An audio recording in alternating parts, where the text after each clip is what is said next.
Kalau hukum syariat Taurat itu berbeda.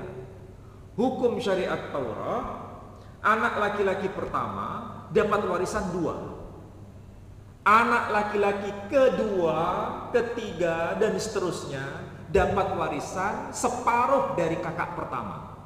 Berarti cuma 1. Saya ulangi lagi. Anak laki-laki pertama dapat warisan 2.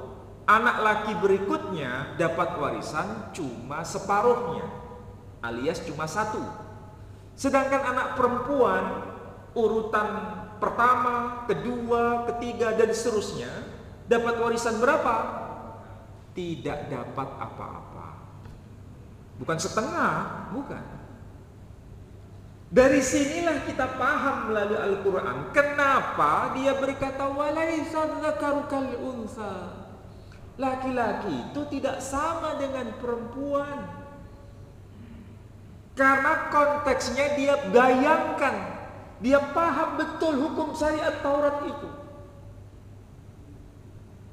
Hukum syariat Taurat seperti itu, maka dia berkata, Rabbi inni wada'tuha unsa wallahu a'lamu bima wada'at walaysa dzakaru kal unsa. Ini curhat. Karena ketika dihadapkan dengan hukum Taurat, ini anak posisinya bagaimana? Bayangkan itu. Maka dalam konteks ini dia berkata, wa inni sammaituha Maryam, dan sesungguhnya aku memberi nama putriku ini dengan nama Maryam. Ini kalimat curhat yang sangat makjeleb.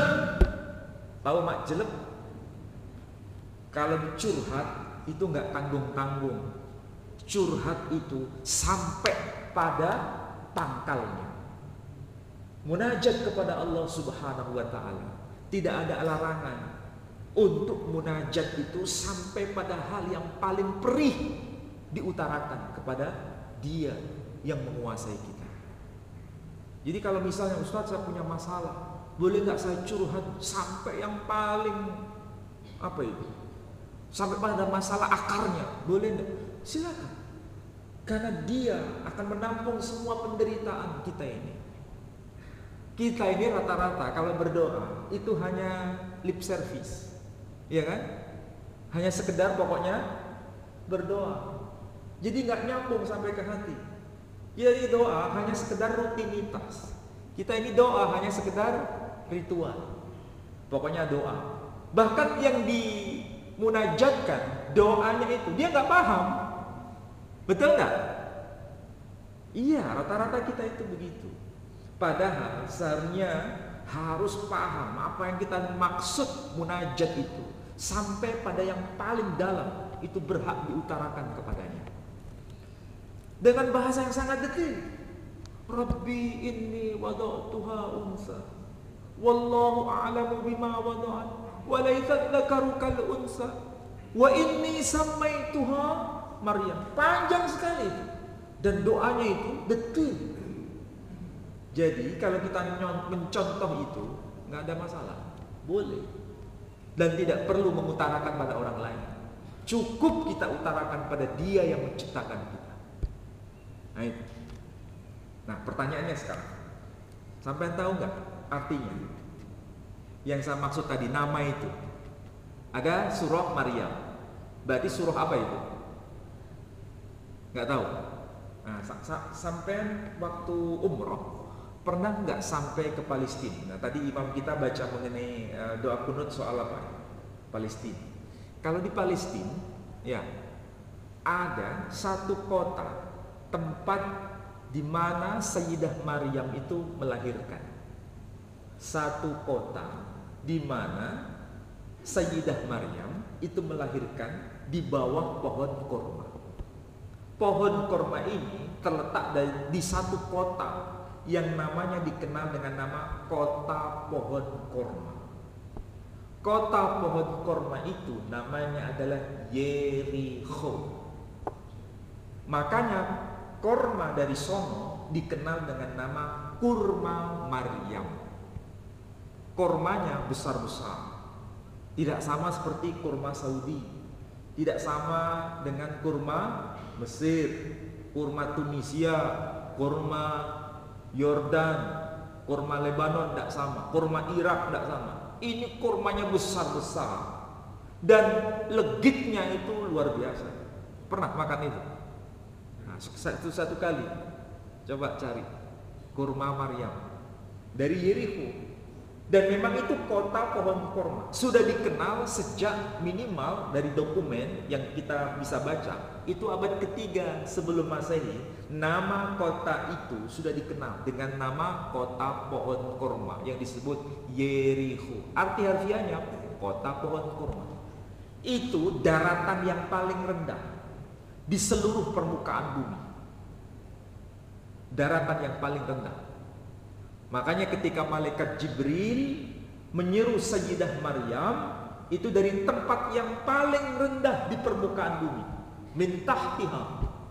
Dalam Al-Quran surah Maryam itu, malaikat Jibril menyeru dari wilayah kawasan yang paling rendah di muka bumi. Itu kawasan itu.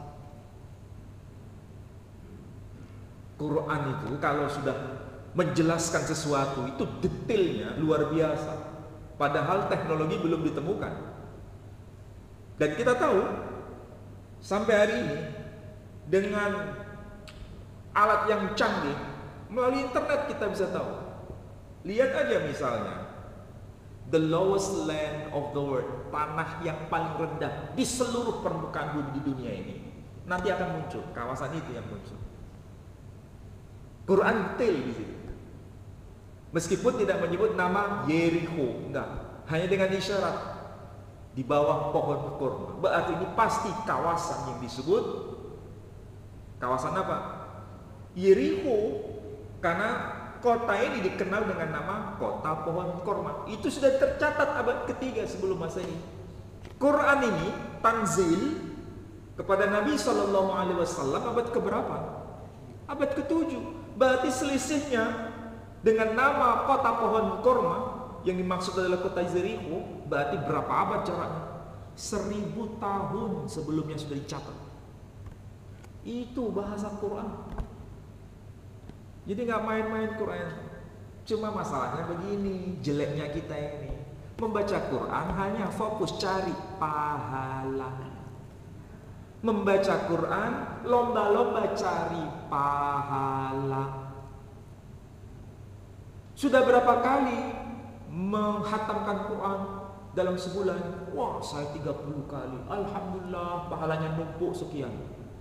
Hanya fokus di situ. Makanya umat Islam sampai sekarang ya begitu-begitu saja. Nggak ada nambah-nambahnya. Ayo sekarang jujur pada diri kita sendiri. Kita selama ini fokus apa? Mentadabbur Quran atau fokus cari pahala doang? Kesalahan kita ini sangat luar biasa. Makanya kalau kita ini seandainya ya dipertemukan dengan para ulama kita terdahulu, kita itu sebetulnya minder. Ulama kita terdahulu itu pakai serban, sama dengan ulama kita pakai serban, tapi kualitasnya beda.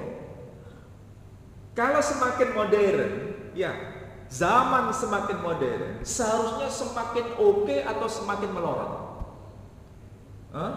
Seharusnya semakin oke, karena ilmu semakin berkembang. Ulama kita terdahulu ngerti Quran, ngerti hadis, tapi sekaligus ngerti biologi, ngerti kimia, ngerti fisika, ngerti ekonomi, dan sebagainya. Dan mereka pakai serban tidak malu. Kenapa? Ketika ditanya Quran paham, ditanya hadis paham, ditanya kimia paham, ditanya kedokteran paham, ditanya mengenai fisika, paham.